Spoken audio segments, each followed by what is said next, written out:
It's very spooky out here. So spooky. I've stopped and started this script so many times. I thought at one point this might be a what really happened video where I break down the plot of the game in detail, but it felt superfluous. Then I thought maybe I'll do an overview of everything I like from the whole series of games, but that felt too hard. So I decided to just keep this short and sweet. For lack of a segue, I recently played through every mainline Resident Evil game in an attempt to understand this almost universally beloved staple of the survival horror genre. After years of one-liners, character references, and the endless hype cycle of Capcom releasing and remaking entries to the series, I think I mostly just wanted to be in on the joke. I could only hear someone say, "What are you buying?" or "What are you selling?" enough times before I had to check out the merchant's kiosk for myself, and you know what? It fucking ruled.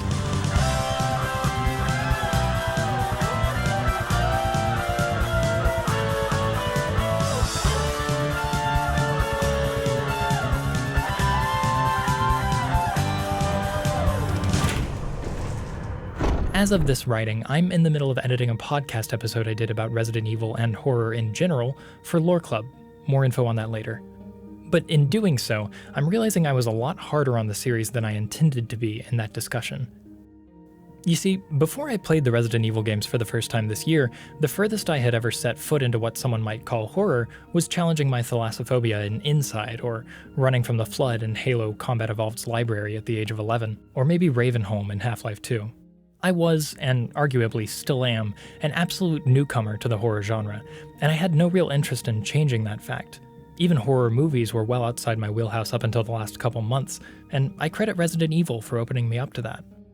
So what is it about these games that changed me? What gives these games the ability to worm their way in like a parasite or a mold or a virus depending on the continuity, and reshape my interest so thoroughly?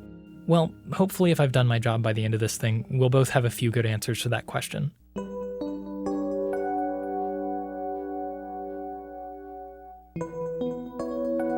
I'd like to start off by talking about the first entry in the Resident Evil canon, acknowledging that most people, even those who consider themselves fans of the series, have not played every game. I myself skipped the second half of Resident Evil 5's campaign in favor of watching a supercut of the game's cutscenes because I couldn't stand to deal with those mechanics or live in that corner of Resident Evil's universe any longer than I had to. I should probably also mention that I played the remakes of the first 3 games, simply because those were the versions that popped up on Steam when it came time to play them.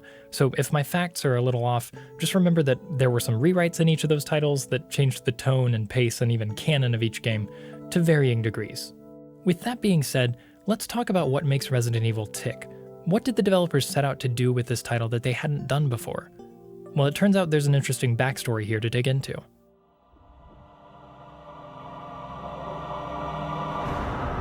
It's magnificent. When conceiving this project, Resident Evil producer Tokuro Fujiwara originally set out to update and remake the 1989 horror game Sweet Home, which was developed alongside a film of the same name. I feel like I've heard of that one before. One sec.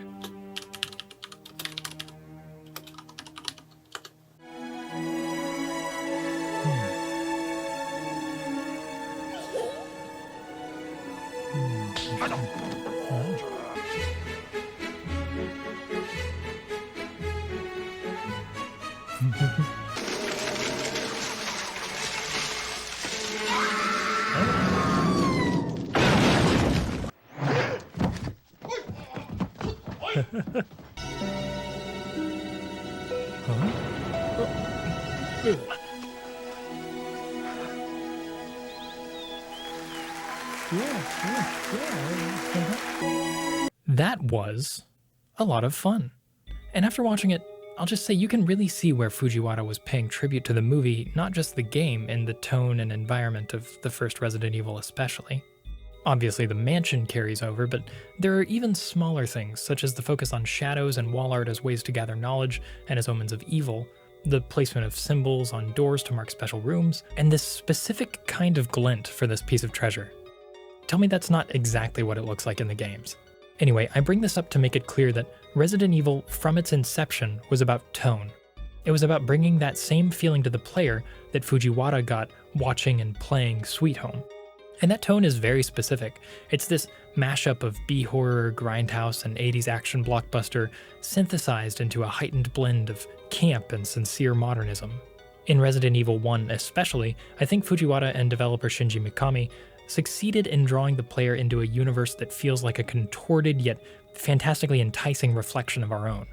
Raccoon City and the wilds around it over which the Spencer Mansion looms has just enough of a foothold in the Hollywoodized conception of the American Midwest as to be instantly readable to the player. Even as someone with minimal exposure to horror specifically, I could see how the language and craft of both American and Japanese film history are so present and pervasive in the game's pre-rendered environments and plot structure that player buy-in is seamless. Of course, I'm speaking here with a lot of hindsight. At the time, Fujiwara was one of very few people who believed that horror could have a place as a standalone genre in the gaming industry. Not only had the industry at large already written off horror-focused experiences, but in the offices of Capcom, he had to consistently advocate taking this new IP in a more firmly horror direction. So it's interesting to me that the series would ultimately find its way into the capable hands of director Mikami, who admitted to Fujiwara that he disliked the idea of horror games because he hated being scared. In fact, that's what sold Fujiwara on handing the project to Mikami in the first place. He was quoted as saying, "People who aren't afraid of anything don't understand what's frightening. In my view, you can't make a horror game if you don't have any fear." And something I noticed in going back to grab footage for Resident Evil 1 is the kind of fear they're going for in this game. Yes, the persistent threat of a zombie coming around the corner is there with you. It weighs on you, simultaneously slowing you down with caution and rushing you onward with urgency, but more importantly, you can just feel it. You can smell it. Especially in the remake, for me, the dingy, stained back corners of hallways and disused rooms gone dusty and oil-slicked with the passage of time engender something like fight or flight.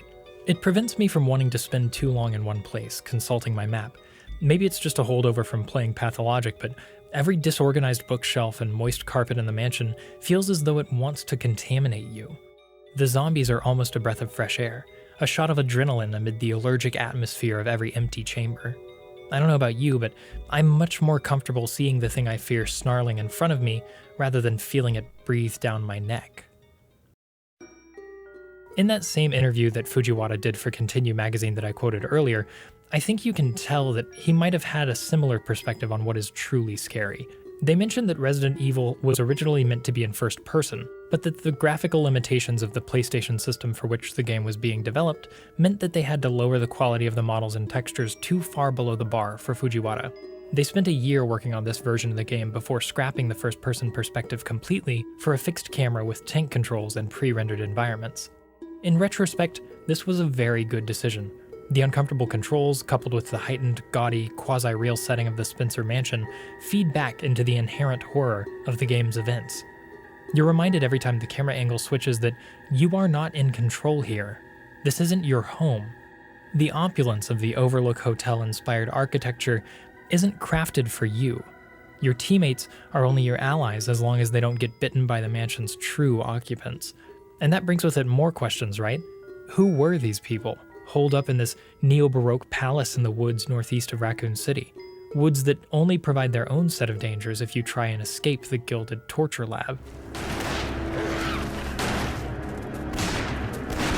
Damn it! Make for that mansion!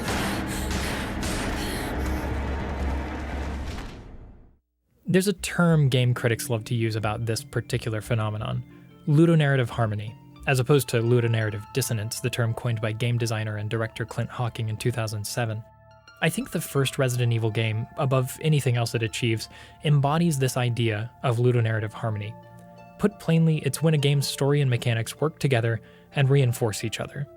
Just as Jill Valentine, Chris Redfield, and their compatriots of questionable loyalty are motivated to explore the mansion, shoring up rooms and solving puzzles, so is the player invested in every bit of information uncovered. Every new item means access to a new area, and every new area brings with it more answers and more questions, more puzzles to solve and unknown dangers to confront. Just as the woods of the Arclay Mountains confine the events of the story, so is the player confined to every claustrophobic corridor and awkward camera angle. Through Chris and Jill, the player must bury themselves deeper in the foundations of this manor to escape its walls, allowing the very act of exploration to drive the plot forward. I should be clear here that I'm not simply saying, you're trying to solve a mystery by playing the game, and the characters are also trying to solve a mystery. Wow! No, I mean on a much more granular level, the moment-to-moment interactions that you have as a player of the game, trying to simply run around in the Dutch angle projections of each room, or marking each room off your map as you go until there's no more red, or cycling through the notes you found for that golden nugget of information, puts you firmly in the investigative shoes of the protagonists. The synergy cements your drive to explore. Wesker? Jill? This same drive is kept at a steady pace by ratcheting up the difficulty and diversity of the enemies you come across throughout the game, with the zombies and those fucking dogs giving way to the scaly green hunters and to giant wasps, snakes, spiders, and sentient plants. Not to mention the iconic Tyrant, which would go on to become a touchstone of final boss design for the next few games in the series, and for horror games at large. The remake even amplifies the danger of the game's introductory zombies. A player may think they're done with the enemy they just triple-tapped in the hallway, but when they return, they may find it's risen again as a Crimson Head, unless they actively burn away the corpse to be rid of it for good. And that brings me to what may be the defining mechanic of the early Resident Evil series, one that many have emulated over the years, but that Capcom itself can't seem to fully commit to these days. Namely, resource and inventory management, the survival part of survival horror, a genre which has its origins in this very game. In this first title, inventory space is absolutely minimal. You're expected to make frequent use of the item chests found in the mansion's safe rooms, dropping off healing supplies and what little excess ammo you can find, as well as key items that you can't make use of yet. To use a modern example, these work sort of like ender chests in Minecraft. Your inventory syncs between them, so the chests become your primary way of moving items from one end of the house to the other, as your character only has about as many inventory slots as they have pockets. Interestingly, depending on whether you choose Chris or Jill, you get a bonus slot for a lighter or a set of lockpicks respectively, which makes for a slightly varied play experience, as Jill has to give up an entire inventory slot in order to carry around a lighter and flask for preventing Crimson Heads, and Chris has to find old keys in order to unlock doors to rooms with valuable utility items. I like this touch of characterization here, even if it might be a little bit gendered. Jill being the more focused, methodical investigator, finding her way into places others can't, and Chris preferring to literally blaze his way toward a solution. If you've played Biohazard or Village, that side of Chris we see all those years later is set up pretty well by this simple design choice in this game. Another important component of inventory management that I love to see in Resident Evil games is the ink ribbon, or something like it. You see, there was a time when games were not meant to be able to be played in 10-minute increments. Maybe I'm just looking back through rose-colored glasses, but in my day, playing a game was an event. It was important, even if it was just recreational. And that elevated status is, I think, a big part of why certain franchises, stories, and characters from the 80s and 90s just can't seem to stop being remade. Well, that and the profit motive. That's a discussion for another time, though. Resident Evil's method of keeping you from flippantly hopping in and out of the game comes in the form of this simple little item and some strategically placed typewriters. When you want to save your game, either to step away or because you finally made it past a boss with a decent amount of healing items left, you not only have to expend an ink ribbon, which are few and far between on normal difficulty, but you also have to make your way back to a room with a typewriter in order to use it in the first place. This requires the player to think strategically about how far they stretch themselves in between saves. Is it worth playing it safe, spending an ink ribbon to not have to walk all the way back here? Or should I risk exploring the new section of the mansion I just unlocked and save the ink for later? This is, I think, exactly what survival horror is about. Obviously, managing an inventory was nothing new to games in general at the time. Plenty of us have played RPGs and roguelikes that released well before RE1, which required the player to think carefully before popping a certain potion or ability. But importantly, in most games that incorporated heavy item use, the player could grind out the necessary resources or purchase the items in a shop. Resident Evil offers no such safety net for the player. The pieces have already been put in place. The cards are dealt. What you find is what you get here at the Spencer Mansion. Monsters don't even drop loot when you take them out. Your reward is not having to deal with them anymore. And the price is your precious, precious ammo. So you can see how these various systems reinforce each other, right? You need to explore the Spencer Mansion in order to uncover more information and eventually find a way home. You have to fight or avoid various monsters in order to continue that exploration, and you have to find ammunition and healing herbs in order to take down those monsters, providing an even more immediate need to explore. By now it's a tried and true primary gameplay loop, so maybe I'm preaching to the choir by highlighting it here, but I think it's important to make sure this gestalt of mechanics and plot is clear. Even divorced from the broader context of the gaming industry, when Resident Evil came onto the scene, the level to which each component of this loop is tuned to keep consistent tension on the player is pretty damn impressive. That being said, the series wouldn't be nearly as popular as it is if Mikami and crew had rested on their laurels and pumped out 7 more mainline games, set in gaudy zombie-infested mansions with secret lab facilities beneath them and a tightly polished inventory management loop with simple, straightforward combat. Actually, I take that back. They probably could have done that and been just fine. My point is that they didn't, though. And the next 2 games, released consecutively in 98 and 99, would make use of a persistent existential threat to the player that greatly increases the tension and the horror, and made for some of my favorite gaming experiences of this year, if not of all time. But we'll touch on that subject in the next video. For now, I'd like to go over the plot very loosely so we can touch on some of my favorite moments.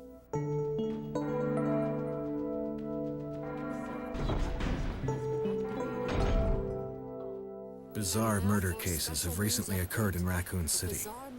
There are outlandish reports of families being attacked by a group of about 10 people. Victims were apparently eaten. The game begins with a perfect tone-setting cinematic. We join Alpha Team as they search for the downed helicopter of Bravo Team in the somewhat remote woods of the Arclay Mountains, near Raccoon City. Both teams have been sent by STARS, the Special Tactics and Rescue Service, to investigate a series of murders in the city supposedly carried out by a group of about 10 people.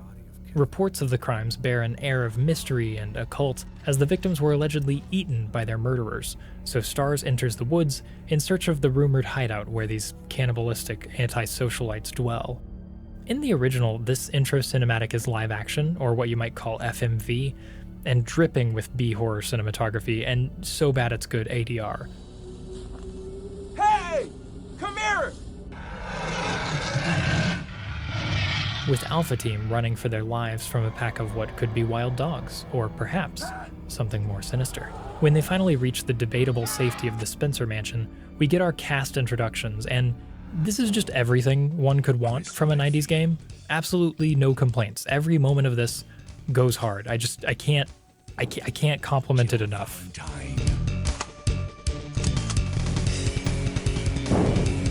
Barry Burton. If I had to make one complaint with the updated version's intro, it's that they skip these little Mortal Kombat-style character vignettes. But I do think the new version does a better job of setting up the game that you'll actually be playing, and it fits in stylistically with the rest of the remakes from this era. Also, RIP, my fellow Joseph.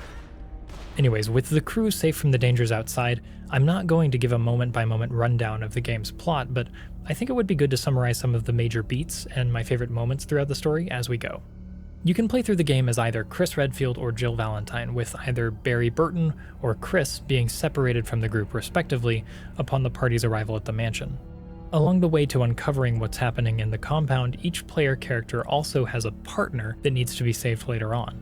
This would be Rebecca Chambers for Chris, or Barry for Jill. And although, as a player, you won't have to worry too much about those until later in the game, Resident Evil doesn't let the tension up for long once the doors close behind Alpha Team. Not only do you immediately notice half your party is missing, but within a few moments of entering the mansion, you find the body of Bravo Team member Kenneth Sullivan being chomped down on by one of the mansion's zombified occupants.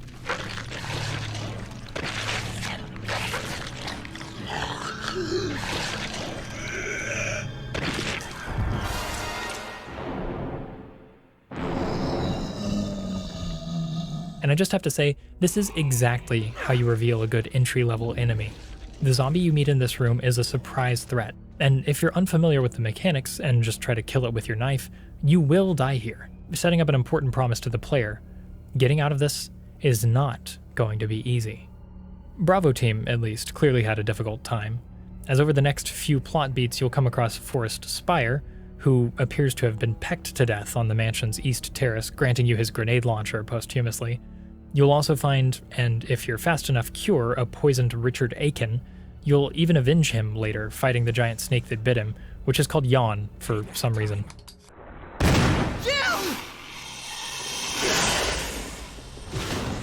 As Bravo Team's communications officer, Richard gives you his radio. It's broken, but you use it to hear Brad the helicopter pirate's transmissions throughout the rest of the game. A reminder that someone in the outside world knows you're here, because the hope makes trying to survive that much more terrifying. Shit, it's broken. Speaking of terrifying, you eventually make your way out of a sort of side door in the mansion to a courtyard area, and the map opens up, revealing not only a graveyard, a dormitory, and a strange shack in the woods occupied by an even stranger humanoid mutant that maybe we'll talk more about later, but a variety of new enemies. From here on out, you'll be dealing with lots of those crows that made a picnic out of Forrest's face, as well as some little baby yawns, commonly known as regular-ass snakes, and these giant spiders. For some reason, why did it have to be spiders? I guess the reason is that it's cool, which is probably why the Neptunes exist. Basically just regular-ass sharks. And they're cool. I agree. And in the same building you can find Plant 42, a boss that would make any hentai artist extremely happy. I'd like to mention here that while Resident Evil 1 doesn't have any dramatically complicated puzzles, it does a great job of rewarding you for taking notes and not just shooting all the baddies on sight. There are a few places, like this recreation room you find in the dormitory, where you can light some lanterns, taking note of the symbols their shadows cast, and reference the numbers and colors on a set of pool balls in another part of the room to find the solution to a keypad elsewhere in the house that lets you into a secret lab, which in turn houses a math puzzle, the solution to which provides you with the means to instantly kill Plant 42. It's pretty cool. Bringing it back to that ludonarrative harmony I mentioned earlier, through these optional puzzles, the game consistently reinforces that, as an investigator, you are here to investigate. Tumbling face first into chamber after chamber is only going to land you with an empty clip and a slight limp. I don't think I should say much more about what's actually going on in the mansion, or about the game's ending, as I really want you, the viewer, to like and subscribe. I want you to play the game, and have at least some amount of surprise and intrigue spared for you after watching this. I'm not generally a person who minds spoilers, and this game broadcasts its conclusion pretty well, but I think on principle I'm going to leave the plot recap here, and highlight a few of my favorite remaining moments from the game in no particular order before we wrap up.